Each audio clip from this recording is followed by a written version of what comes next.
कभी कभी शक करना कितना महंगा पड़ सकता है ना। चलिए आज एक ऐसी ही कहानी सुनते हैं, विश्वास, संदेह और उस छुपे हुए खजाने की कहानी जो तब सामने आता है जब हम अपने डरों से आगे देखने की हिम्मत करते हैं। कहानी शुरू होती है एक छोटे से गांव से जहां मॉनसून की बारिश रुकने का नाम ही नहीं ले रही। इसी बारिश के बीच चक्रवर्ती और शांभवी नाम के एक पति पत्नी है जो अपनी उम्मीदों को लिटरली पानी में बहते हुए देख रहे हैं।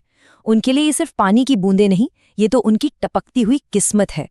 रामापुर नाम के इस गांव में ये बारिश एक मुसीबत बन चुकी है।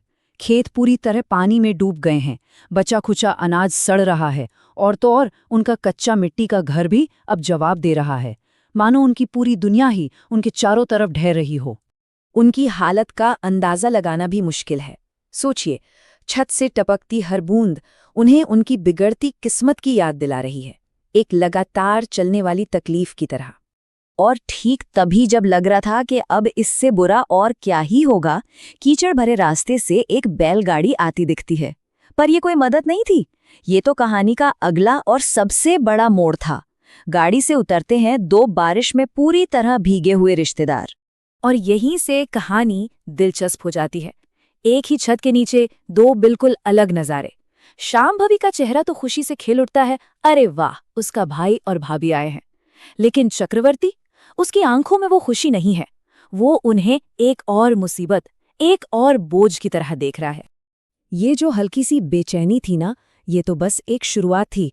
बहुत जल्द ये एक जहरीले शक में बदलने वाली थी, जिसे हवा दी छोटी छोटी बातों ने और पड़ोस की कानाफूसी ने। देखिए शक का बीज कैसे पनपता है। पहले तो भाभी की एक छोटी सी शिकायत कि भाई मीठा दूध मिलेगा क्या, फिर एक पड़ोसन आकर कान में जहर घोल देती है कि तुम्हारा देवर तो शहर से भागा है, उस पर बहुत कर्ज है। और आखिर में जब शांभवी अपने देवर को स्टोर रूम की दीवारें ठोकते हुए देखती है तो उसका शक यकीन में बदल जाता है। और यही वो बात थी, पड़ोसिन की ये शब्द। ऐसे वक्त में तो रिश्तेदार भी डाकू बन जाते हैं। ये शब्द शांभवी के दिल में डर बनकर बैठ गए। अब अपनी पत्नी को घर की आखिरी बची खुची जमा पूंजी छिपाते हुए देखकर चक्रवर्ती का सब्र भी जवाब दे गया। हफ्तों से जो तनाव और डर अंदर ही अंदर उबल रहा था, वो अब फटने ही वाला था। और अब आता है कहानी का वो मोड़ जहां हफ्तों से बना हुआ तनाव एक बहुत ही बुरे और दर्दनाक टकराव की शक्ल ले लेता है। शक ने उन्हें इस कदर अंधा कर दिया था कि चक्रवर्ती और शांभवी ने अपने ही परिवार पर सबसे घटिया इल्जाम लगा दिया कि वो चोर हैं जो इस मुसीबत का फायदा उठाने आए हैं। यहीं पर आकर कहानी रुक जाती है। सवाल ये उठता है कि क्या वो सच में चोर थे, या फिर सच्चाई कुछ और ही थी जिसे चक्रवर्ती और शांभवी अपनी परेशानी में देख ही नहीं पा रहे थे। लेकिन कहानी में अभी एक और मोड़ बाकी था। देवर सुब्बा रायडू एक ऐसी सच्चाई सामने रखता है जो सब कुछ बदल कर रख देती है। वो ये तो नहीं कहता कि वो कुछ ढूंढ नहीं रहा था, पर वो जो ढूंढ रहा था वो उनकी सोच से बिल्कुल परे था।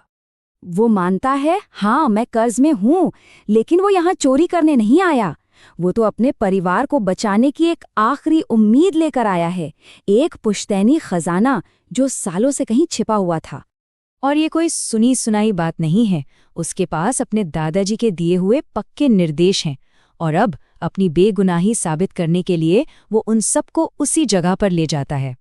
और सच में दीवार के अंदर से एक पुराना सीलबंद तांबे का लोटा निकलता है। ये सिर्फ एक बर्तन नहीं था, ये उसकी बेगुनाही का सबूत था और शायद उन सब की मुश्किलों का हल भी।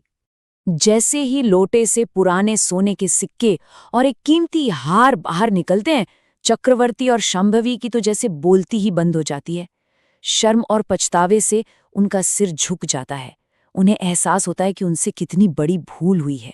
लेकिन देवर के मन में कोई कड़वाहट नहीं थी।